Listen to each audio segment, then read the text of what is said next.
Hey y'all, welcome back to the I Reckon That's the Truth podcast. I'm your host Kate. And I'm your co-host Maggie, and you're about to join us as we seek the truth in a My Truth world. Before we get into it, please be sure to subscribe to our podcast wherever you're listening and follow us on YouTube for additional entertainment. I highly recommend it. I think it's much more fun. You're missing out if you're not. For sure. So today we have on a very fun guest. I think you guys are going to like her a lot because we love her a lot. So you guys welcome Jessica. Yo, what's up? We love Jess. So we're so excited to get into today's topic with her. It's going to be fun. But first, we have a weird question to ask you. Oh, yeah. Are you ready? Now I'm ready. Okay. Yeah. Okay, perfect. Okay. So what is the weirdest food combination that you actually like? Oh, snap. What do I like? Oh, well, I can tell you about the one that I had in middle school. It was applesauce and pretzels.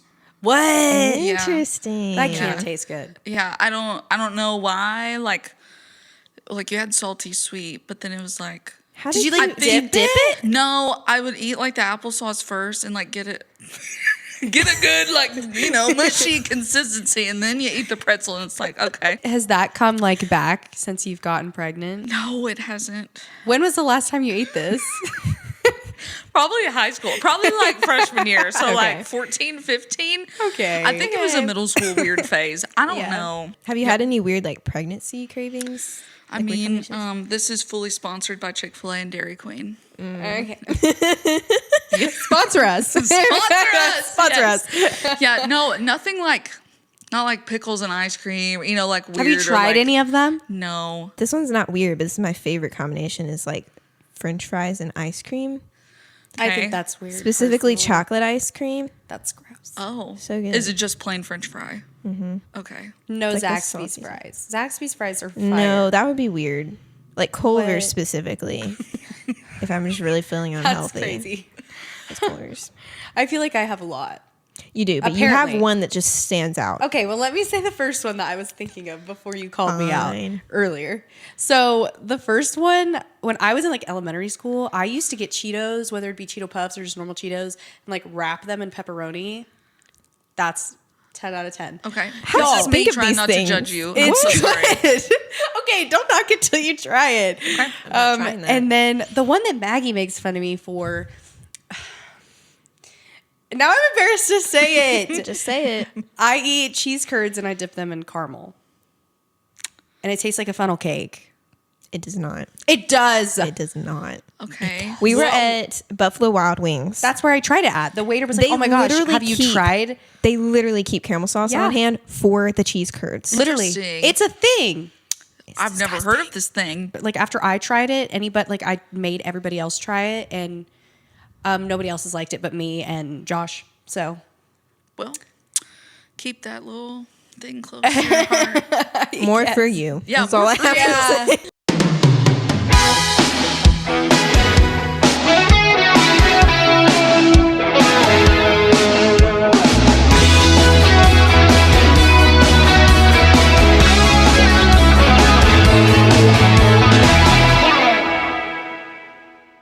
Okay, guys, so today we're going to be talking about honoring your parents. And if you don't know what I'm talking about when I say that, I don't blame you. This is something we talk about in the Old Testament, and it's kind of in a weird spot. It's in Exodus, which is just such a fun chapter to read. Get some good sleep and some coffee before you read it.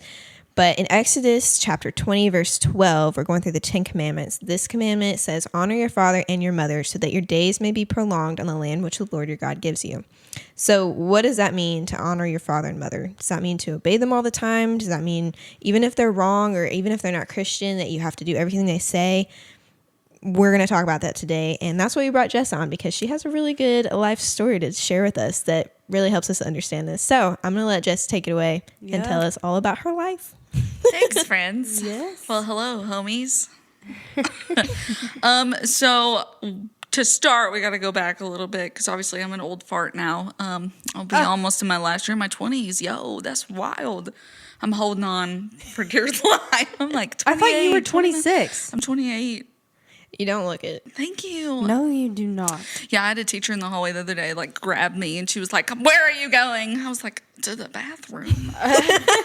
Here's my badge. She was like, "Oh my God, you work here? You're a student?" I was like, "Yes." Oh, So anywho, I'm holding on to the 20s for dear life. But to go back a little bit, to start, this is going to be messy, right? Like, yeah. when we live in a broken world, we have messes, and I think our families can be messy. So I say all these things with love, with grace, with remembering that we are all broken people, that my parents are broken people, that I am broken, that we all need grace, we all need mercy, all those things. But yeah, I say that in respect to my parents, because we're talking about honoring them, even though sometimes they can be a little not great. But anyway, so to go back, my earliest memory when things began to kind of be like, oh, this is different. Like, this isn't like your typical normal. I mean, what is normal, right? But like a 2-parent household, right? Because I have 2 younger sisters. I'm the oldest. Was probably around like 7. I was like 1st grade. Right. And I remember my grandma picking me up and she was like, hey, you're going to come live with us. And I was like, okay, cool, whatever. I'd kind of been staying with them for a while anyway, so nothing really felt out of the ordinary necessarily.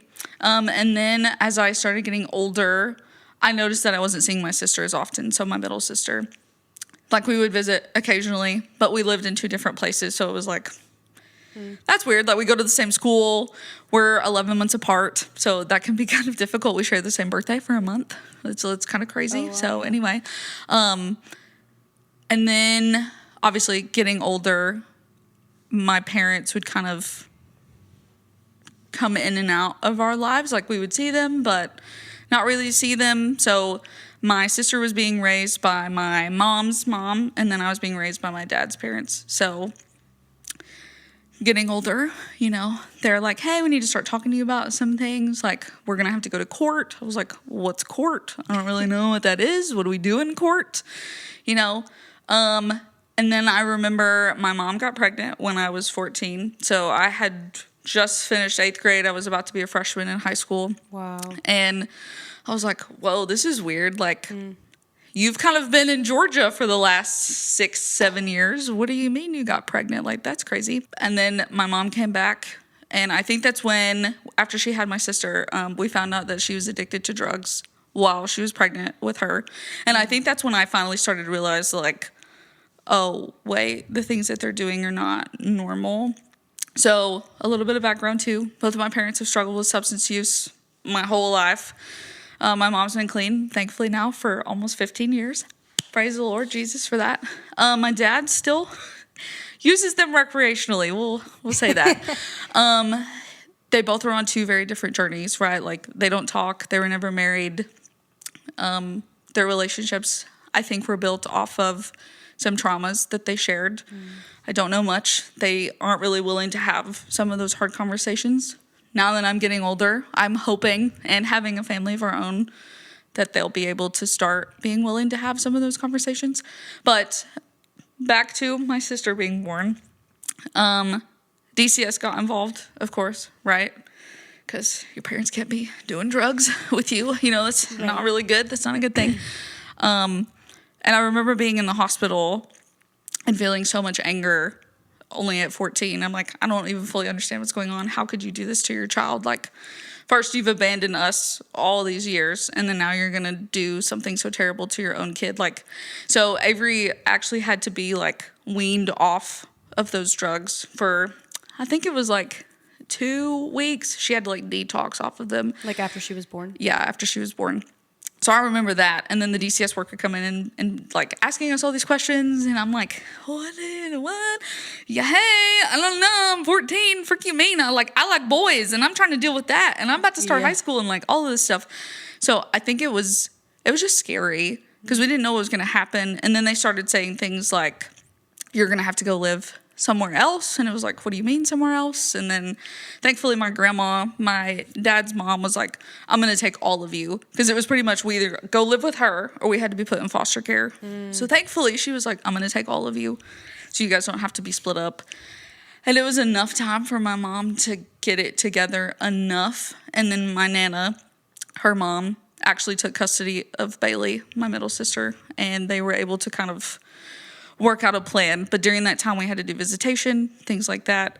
it was just really difficult to do. I remember not going to the visitations. Like, I was forced to go. It was court ordered for me to be there, but I would sit outside while my sisters went in because Avery was a baby at the time.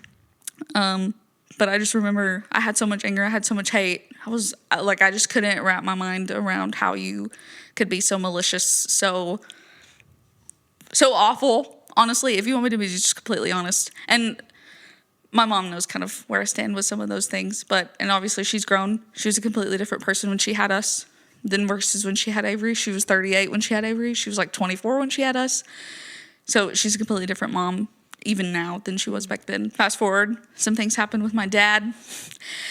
There's just so many things that the Lord has been a part of, even using the drugs, even using the substances now, that's kind of led me to things that I know I will not do, that have kind of molded me and shaped me into who I am, and why I work in mental health, because I think it's so important, and how important it is to talk about substance use. But yeah, that's kind of the full picture where we are now. And yeah, I think this is going to make for really good conversation, because I know that you kind of had a rough upbringing, but then also now that you're pregnant, it's like, oh my gosh, that's a whole new phase. And like, yeah, I don't know. I'm excited to really get deep into this, but thank you for sharing your story. of course. So with your background, what would you say that honor means, and what would you say it means to like honor your parents? Why are y'all being so hard on me? I don't understand. Making me use my brain today. To me, I think honor in general is kind of goes with respect, but in almost like a way of thinking of like, I don't remember what I was reading, but I was talking to Alyssa on the way here about like thinking of like community officials or like the president, or, you know, thinking of things of like that, of like how we want to honor them, but it's almost like I can respect them, but not necessarily agree with everything that they're doing.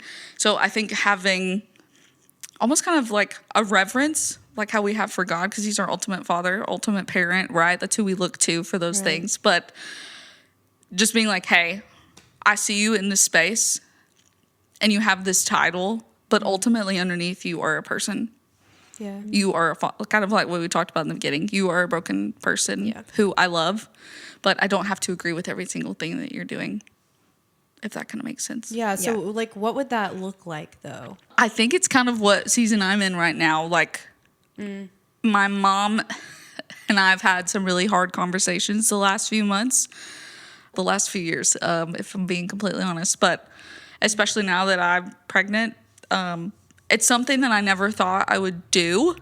I've always wanted to adopt, but being a mom in general was kind of like, ugh, I have to push a kid out of me. Ugh. That's really weird. I don't like that. But adoption, I've always wanted to do that. So I'm like, in the same, like, I want to allow space for myself to be able to hold both. Like, I'm scared, right? Like, ultimately, fear is the driving force behind most of that. And it's because I didn't see my mom in the role that she should have been in as a mom title, right? Like, I can only see her in that. And I'm going to therapy, working on, you know, healing from the things that she's not able to do. I'm allowing that to go away, those expectations of her. I feel like I got off track on your question, but yes, of just like, you're fine. How do I support them, have respect for them, but also like hold space for them to be imperfect and broken people too. I've had to allow a lot of distance for that. A lot of physical distance has helped. Like, they live in Livingston. My dad lives in Cookeville. Like, they are physically far away from me. They're not a part of my everyday life. So I think that's helped.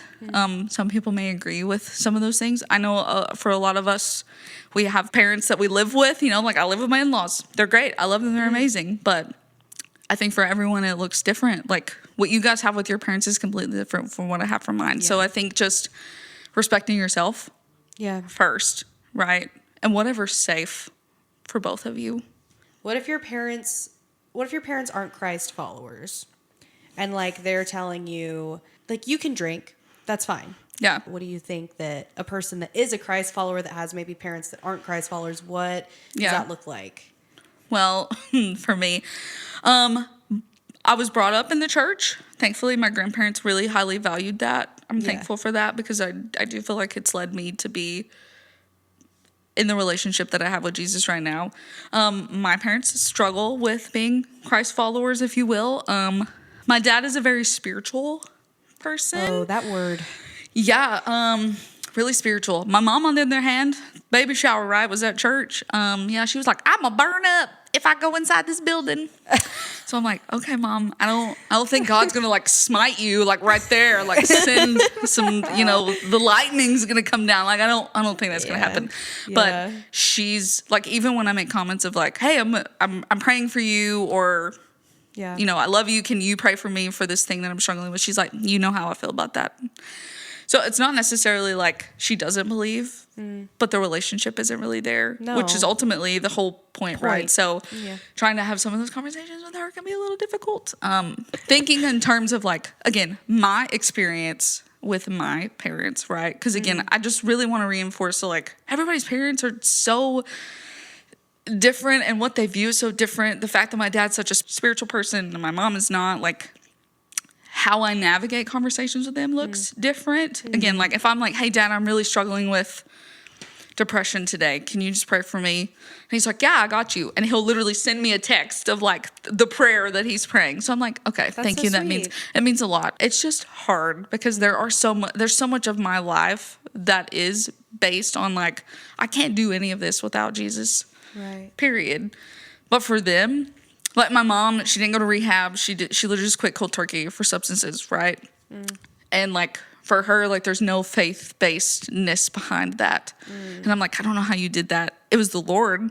Yeah. But I don't know how she like got through some of those things. I know Without kind of God. Yes. So I don't know. I think it's just hard because so much of my life, again, is surrounded with people that I love that are in this community, and them not being a part of it makes it really hard to be like, hey, I'm trying to honor you in this way, but you don't even understand where I'm coming from. Like, you're not even understanding what honor looks like as a parent. Yeah. Let alone, like, you didn't honor me as a child, and then trying to honor you as a parent can be really difficult.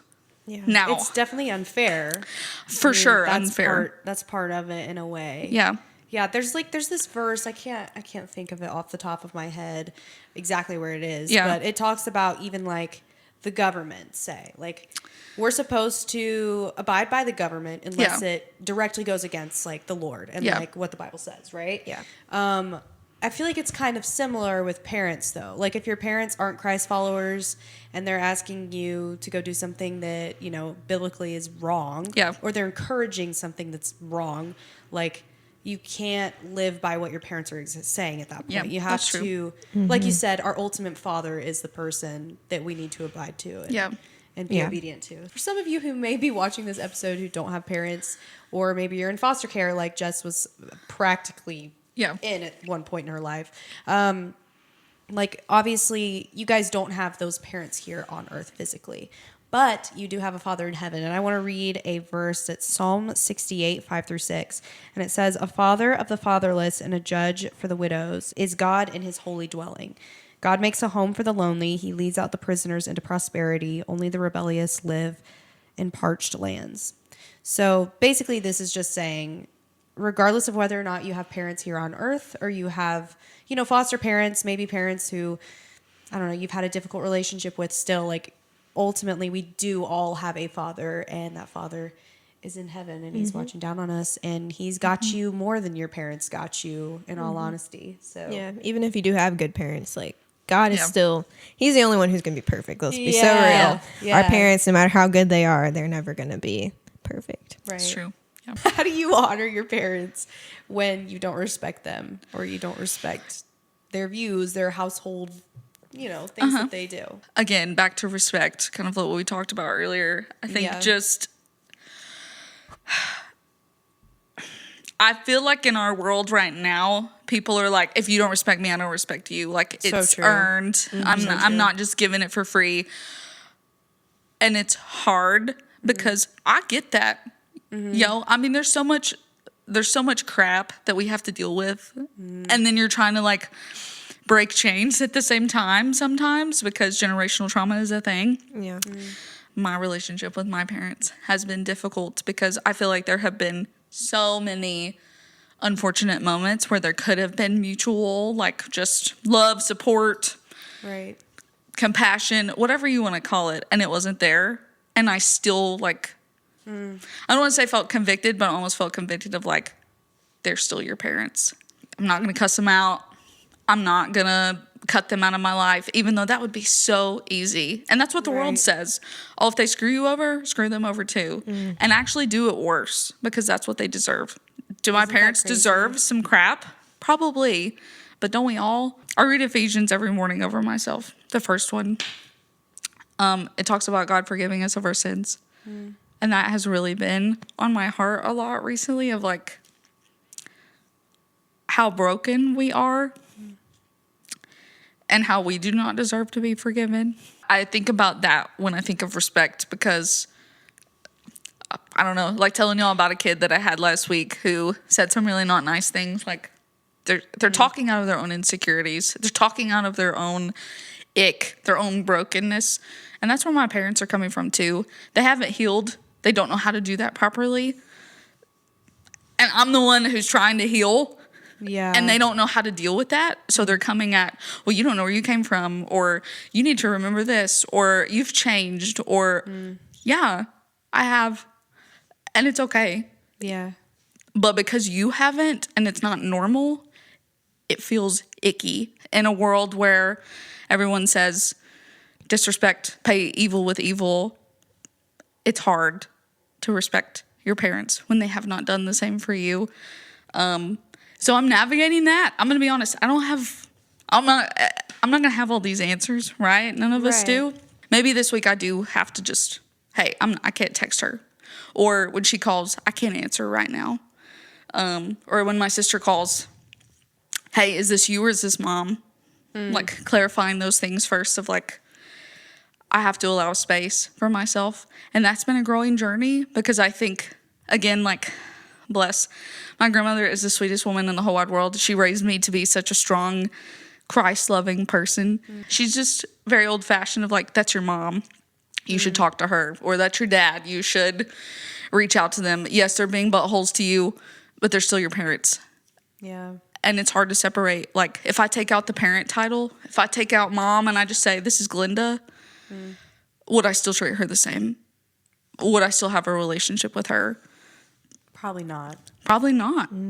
And I think as I'm having a kid of my own, realizing like I don't want the same things for him, for me, again, kind of going back to setting those boundaries, which is so hard when you're the first one trying to do it. You're my daughter. Like when I call, you're supposed to answer the phone and being like, hey, I can't right now. Or, hey, I need you to come pick me up. I'm on the side of the road. Or I need money. Or you're like, I can't do that right now. Yeah, that's hard. So I think that's what respect looks like for me right now, and just trying to love them through it, trying to forgive them, forgive myself when I answer the phone when she calls and I get hateful and I say something I don't mean or whatever, just kind of leaning into the grace piece, but allowing space is what that looks like for me right now. Ultimately, honoring doesn't always mean to obey. Yes. It's also different too. Like, you're a grown woman now. Yeah, It's that's different true. when you're like living in the house with the parents, That's and you're fair. still technically under them, and they're your guardians, and Yeah. like they really do. Like my dad always says, my dad's great, but he's always like, my house, my rules, you know, Yes, and like I- valid, it is his house, so his rules, Right. curfew in place, okay, you know, Yeah. like that kind of thing. Yeah. I think of like the verse here, Mark 10:7. For this reason, a man shall leave his father and mother, and the two shall become one flesh. So they are no longer two, but one flesh. What therefore God has joined together, let no man separate. And to me, this means like, okay, now you have your own like family per Yeah. se. But for that person who doesn't get married, that doesn't mean that you have to obey your parents the same way that you did when you were 16 and living in their house. And like, I don't really know where that cutoff is. I mean, according to the government, it'd be 18, I guess, but 18. Yeah. I guess it depends on the relationship you have with your parents. Being willing to have those hard conversations of like, if you are still living at home and you're 18 or Yeah. 19 or whatever, of like, hey, I feel like I'm old enough now, like we need to have a conversation about boundaries about what this looks like for me. even if you're 12 and you just have a really rough relationship with your parents, Yeah. like you can have those conversations. You can tell them, Like, I feel like sometimes I think of like parents and I'm like, oh, I just have to do everything they say and never question it, never bring anything up and blah, blah, blah. And sometimes parents are wrong. We've said that already. Yeah. But like, it's okay to have those conversations. Just do it respectfully. Colossians 3, 18 through 20 is talking about wives and husbands and their roles. But it does say that children obey your parents in everything, for this is pleasing to the Lord. But it also says, fathers, do not antagonize your children so that they will not become discouraged. So there really are two roles to be played here. Children should obey, and fathers and mothers should, love their children, treat them right, respect them as well. So it really does go both ways. So. Yeah. I like those verses, but we do have to be prepared for it not to go our ways. Yeah. Now that we've talked about what honoring your parents looks like, what does dishonoring them look like? I think of the things that it talks about in the Bible too, of like drunkenness, or like he's supposed to be doing some other things that we're not going to get into. I feel convicted on a lot of things that I shouldn't do. My mom, she likes to use the F word a lot. It's like her favorite word. And I don't like to say cuss words. To me, it's dishonoring to use that language. Because she did those things, I'm like, I'm not going to do that. I think that's disrespectful or dishonoring to you to talk to you in that way. So I don't know. I think everyone's convictions are different. There was a lot of time when I lived closer to them, like when they did call, I would answer because I was like, oh, I'm supposed to drop everything for them because they're my parents. Whatever they need, I'm going to be there. Like my dad would call me in the middle of the night at some trap house and be like, yo, come get me. And I'm like, I have to go right now. And then Ryan would be like, but babe, you have an exam in the morning at 8 a.m. Like you can't just, and I'm like, no, you don't understand. Like I have to be there for him. And I didn't have those clear boundaries for myself back then. Is that dishonoring to not answer the phone when they call? To some people, it probably would be. Getting up every day and kind of evaluating, like, where am I today? Can I handle my mom calling me? Can I not? If it means that you lose your peace. Like, I have just learned that no one's advocating for Jessica except for Jessica. I have to protect my peace. Nobody else is doing it. Just knowing what do you feel convicted about, really? Like, just listening to the small voice inside. But you have to be able to have space for that. Like, if I don't allow space for Jesus to show up, he's not showing up. He I don't know. I think about... Y'all are gonna make fun of me. The TV show Supernatural. Okay. Demons don't have to ask to possess you, but angels do. It's the same thing. Jesus, you have to invite him in for those small moments. Like he's not gonna scream and shout at you. He's gonna wait. So I think if you give yourself space to be convicted by something, you will be. But just taking time to be able to allow space for that is hard too. Yeah. Sorry, I went on a little tangent there, but that was good. I reckon that's the truth moment right there. Obviously, none of us are perfect. So I assume that you probably were not honoring all the time. What are you trying to say? I'm amazing. As we are not honoring all the time to our parents. Yeah. But is there anything that you would have done differently? Yes, man. I think back to my early 20s and just how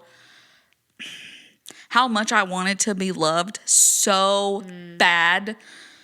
I wanted a boyfriend so bad. I wanted my relationship with my parents so bad. Like, I just wanted to be loved so desperately. I just wanted to be wanted.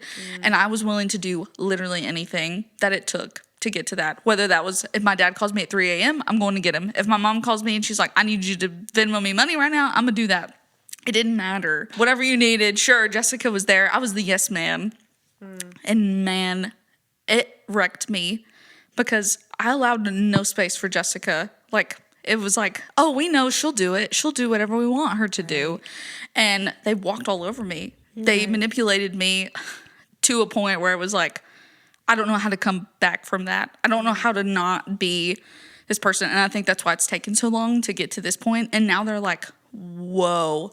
It's like a complete 180 of like a conversation I had with my mom. This was a few weeks ago where she called me, I think in a loving way, but she doesn't know who I am now. And that's really hard because there are plenty of questions where I'm like, can you help me in like a parenting way of like, I actually need you right now. And she's not emotionally available to give me that space because she's not even emotionally mature enough for her own things. I still want that love from them that my mom, I still feel like I haven't gotten. I still feel like there are some things of like, I'll watch a TV show and it'll be like a wedding day thing. And I'm like, my mom wasn't there.